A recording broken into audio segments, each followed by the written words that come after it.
Hello students, today we are going to study Unit 2 Humor, Reading A, The Never Never Nest. This is a very good play and after reading you will feel well. So let's get started. Lesson The Never Never Nest. There are 4 characters in this play: Jack, Jill, his wife, aunt Jane and नास। तो देखें, the never never nest का मतलब होता है, nest मतलब घोंसला। यहाँ पर घोंसला का मीन्स रहने का स्थान, घर। कभी नहीं घोंसला। करेक्टर्स मतलब होता है पात्र, 4 पात्र हैं इसमें। जैक, जिल जो जैक की वाइफ है, आंट जेन और नर्स। सीन है ये नाटक है, प्रहसन जिसको बोलते हैं, ड्रामा है। तो जिस तरह से होता है ये स्टेज में, उस तरह का स्टेज बना हुआ है। और सीन मतलब दृश्य है। The lounge of Jack and Jill's villa at new Hampstead. The essential furniture consists of a table on which are writing materials and 2 chairs. As the curtain rises, the lounge is empty, but Jack and Jill come in immediately, followed by Aunt Jane. ये एक drama है, दृश्य है Jack और जिल के घर का, जो कहाँ पर है, उसका घर न्यू हेम्पस्टेड में है। और जैक एंड जिल के घर का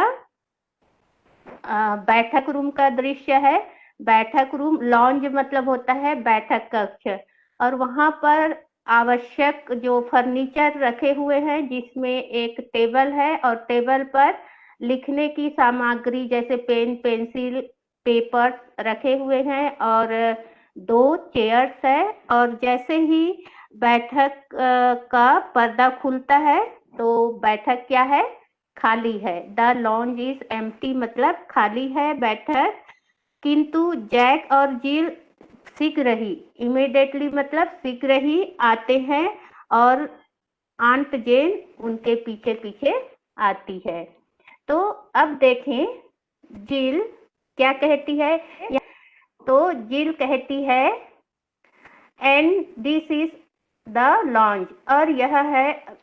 जिल और जैक और जिल अपने पूरे घर को आंट जेन को दिखाते हैं और उसके बाद लास्ट में आते हैं लॉन्ज में, बैठक रूम में।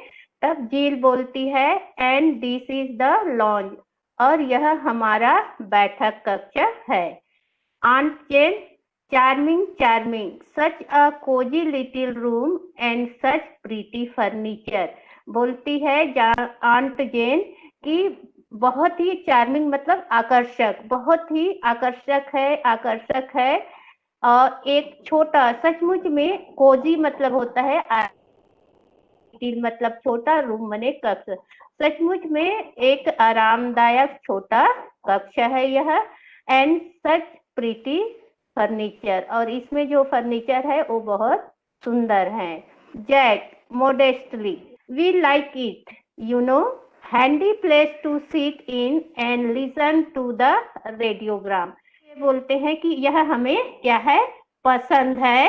और आप जानती हो, है ना, यू नो, आप जानती हैं कि ऐसे जगह में मतलब एक उचित स्थान है यह, और बैठने के लिए और रेडियोग्राम सुनने के लिए यह बैठक रूम एक उचित जगह है। आंट जेन बोलती है, आंट जेन कहती है कि ओ हैव यू गॉट, अच्छा तो आपके पास क्या है, रेडियोग्राम भी है। कार और पियानो के साथ साथ क्या है, रेडियोग्राम भी है। तो Jack, why, of course aunt Jane, you simply must have a radio set nowadays. Jack बोलता है, हाँ निश्चित रूप से हमारे पास रेडियोग्राम है आंट जेन, और you simply must have a radio set nowadays. Nowadays मतलब आजकल, इन दिनों सभी के पास या आपके पास एक रेडियो होना चाहिए। मस्त मतलब अवश्य, जरूरी है ना। तो आपके पास एक रेडियो सेट इन दिनों जरूर होना चाहिए। Jill, and it's so nice for me when Jack's away at business, I even make him move it into the kitchen so that I can see, sorry, I can listen to it while I cook। तब Jill बोलती है कि and it's so nice for मी, और ये तो मेरे लिए बहुत ही अच्छा है कि हमारे घर क्या है, रेडियोग्राम है। व्हेन जेक्स अवे एट बिजनेस, जब जेक जो है अपने बिजनेस के सिलसिले में घर से बाहर रहते हैं, आई even make him move it into the kitchen, और मैं इस रेडियोग्राम को कहाँ लेके जाती हूँ, किचन में। काम करती हूँ किचन में तो लेके जाती हूँ, सो डैट ताकि, आई कैन लिसन मैं सुन सकूं, टू इट इसे, रेडियो में जो भी प्रोग्राम आते हैं मैं उसे सुन सकूं खाना बनाने के दौरान, इसलिए रेडियोग्राम मेरे लिए बहुत अच्छा है। जैक आंट जेन से बोलता है, सिट डाउन बैठ जाइए aunt Jane, you must be tired आप थक गई होंगी। हम एंड वी हैव का शॉर्ट फॉर्म है ये, we've shown you everything now, और हमने भी अपना पूरा घर आपको दिखा दिया है, इसलिए आप क्या हो गई होंगी, थक गई होंगी। Please sit down. Jill, what do you think of our little nest aunt Jane. तब जील बोलती है कि आपने अभी हमारा घर देखा आंट जेन, कैसा लगा हमारा छोटा सा घोंसला, मतलब छोटा सा घर आपको कैसा लगा। आंट जेन बोलती है, आई थिंक इट्स वंडरफुल। तब आंट जेन बोलती है, मुझे बहुत ही ये अच्छा लगा my dear, the furniture and the car and the piano and the refrigerator and the radio, what's it, it's wonderful, really wonderful। तब आंट जेन बोलती है कि बहुत ही अच्छा है, फर्नीचर अच्छे हैं, कार्स अच्छा है, फ्रिज रेडियो सचमुच में बहुत अद्भुत है, बहुत ही अच्छा है। Jack, and we owe it all to you. तब जैक बोलता है, और ये हम इस सब के लिए आपका, ओ मतलब होता है ऋणी, ऋणी मतलब एहसानमंद है, और इन सब के लिए हम आपके आभारी हैं, आपके ऋणी हैं। Aunt Jane, yes Jack, that's what's worrying me. तब आंट जेन बोलती है कि हाँ जैक, ये जो बातें हैं मतलब मुझे क्या कर रही हैं, चिंतित कर रही हैं। Jack, worrying you aunt Jane, आप चिंता कर रही हैं, आप चिंतित हैं। तब aunt Jane, yes, that check I gave you for your wedding present, it was only 200 pounds, wasn't it?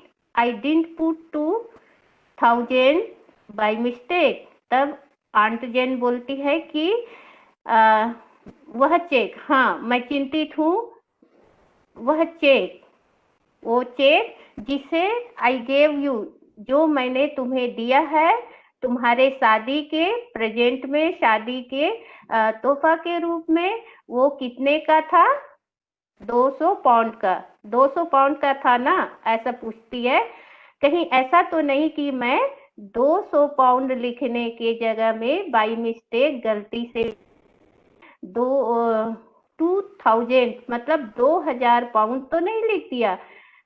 Aunt जेन उनके घर और उनके जो रहन सहन के तरीका को देखकर सोचने लग जाती है कि कहीं मैं उनकी शादी के वेडिंग उसमें प्रेजेंट में मैंने 200 पाउंड के जगह 2000 पाउंड तो नहीं दे दिया है ना। तब जिल बोलती है, why no aunt Jane, what on earth made you think that. तो जिल बोलती है कि क्यों नहीं, मतलब क्यों नहीं आंट जेन, आप कैसे सोच सकती हो, किस आधार पर ऐसा सोच सकती हो कि आपने ऐसा बाय मिस्टेक लिख दिया। आंट जेन, तब आंट जेन थोड़ा सा रिलीफ महसूस करते हुए कहती है, अच्छा दैट्स ऑल राइट, वह सब तो ठीक है, but I still don't all together understand, परंतु मैं स्टिल मतलब अभी भी डोंट ऑल टुगेदर अंडरस्टैंड, मैं अभी भी समझ नहीं पा रही हूँ।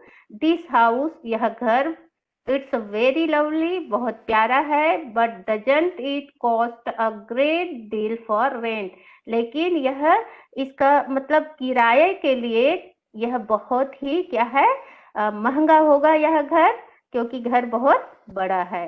तब जैक बोलता है, rent, oh no we don't pay rent. तब जैक बोलता है, किराया, नहीं नहीं हम किराया नहीं देते, हम इस घर का किराया नहीं देते। तब आंट जेन बोलती है, but Jack, if you don't pay rent, you'll get turned out into the street, and that would never do you, Jill and the baby to think of now, you know। तब aunt Jane बोलती है, परंतु Jack, यदि तुम क्या नहीं देते हो, रेंट नहीं दोगे, तो तुम्हें सड़क में बाहर निकाल दिया जाएगा, तुम्हारे सामान फेंक दिया जाएगा, तुम क्या है किराया नहीं दोगे तो, है ना, और तुम्हें ऐसा नहीं करना चाहिए। तुम तुम जील है, तुम्हारे साथ क्या है, you have Jill and the baby to think of now. Aunt Jane बोलती है कि तुम्हें ऐसा नहीं करना चाहिए, क्योंकि तुम्हारे साथ क्या है, जील है और तुम्हारा बच्चा है, उसके बारे में सोचो। तुम्हें पता है ना कि तुम्हारे साथ जील और बेबी है। जैक बोलता है, no no aunt Jane, you misunderstood me, we don't pay rent because the house is ours. तब जैक बोलता है, नहीं नहीं आंट जेन, आप मुझे गलत समझ रही हैं, हम किराया नहीं देते क्योंकि ये घर हमारा है, मीन्स हम ये घर किराए का नहीं है, ये हमारा खुद का घर है। तब आंट जेन बोलती है, योर्स, तुम्हारा। तब जिल बोलती है, क्यों, हाँ, केवल यू जस्ट पे 10 पाउंड, आप केवल 10 पाउंड पे करो और घर आपका हो जाता है, तो ये घर हमारा। Jack, you see, Aunt Jane, we realized how uneconomic it is to go on paying rent year after year। Jack बोलता है, देखिए आंट जेन, हम लोगों ने क्या किया है, महसूस किया है कि हर साल किराए के घर में रहना क्या है, एक अनइकोनॉमिक मतलब खर्चीला है, एक बड़ा अमाउंट क्या है किराए के रूप में देना अच्छी बात नहीं है। when you can buy and enjoy a home of your own for 10 pounds, जब आप 10 पाउंड में क्या कर सकते हो, घर खरीद सकते हो, और अपने घर का मतलब खुशी जो होती है, अपने घर में रहने की जो खुशी होती है, उसको आप अनुभव कर सकते हो, तो केवल 10 पाउंड में। And a few quarterly payments of course, और केवल थोड़ा क्वार्टरली मतलब तिमाही इंस्टॉलमेंट में, तिमाही पेमेंट करके आप खुद के घर का मजा ले सकते हो। Why be mister tenant when you can be mister owner. Tenant मतलब किराएदार, और ऑनर मतलब होता है मालिक। जब आप इतने में क्या बन सकते हो, मालिक बन सकते हो घर का, तो क्यों किराएदार बने रहे। Aunt Jane, I see, yes, there's something in that, even so you must be getting on very well to keep up a place like this। Aunt Jane बोलती है, आई सी, हाँ मैंने देखा, यस, हाँ, there's something in that, इसमें कुछ तो जरूर है, कुछ ना कुछ तो जरूर है। even so you must be getting on very well to keep up a place like this। Aunt Jane बोलती है इस तरह के हाई सोसाइटी के और अच्छे घर में रहने के लिए तुम्हें जैक अच्छी आमदनी प्राप्त करनी चाहिए, अच्छा इनकम होना चाहिए तुम्हारा। तब जिल बोलती है oh he is aunt Jane why only last year he had a 5 sailing race didn't you Jack. तब जिल बोलती है ओह यस पता है आंट जेन, केवल पिछले साल इन्होंने या इनके पेमेंट में क्या हुए थे, 5 सीलिंग बढ़े थे ना जैक, ऐसा वो क्या करती है, कंफर्म करती है Jack modestly of course that was nothing really I am expecting 10 this Christmas। तब तब जैक बोलता है कि वह तो कुछ नहीं था, इस बार मैं क्रिसमस पर 10 की एक्सपेक्ट कर रहा हूँ, 10 सीलिंग की एक्सपेक्ट कर रहा हूँ। तो आज का क्लास हम इस लेसन में यहीं तक पढ़ते हैं।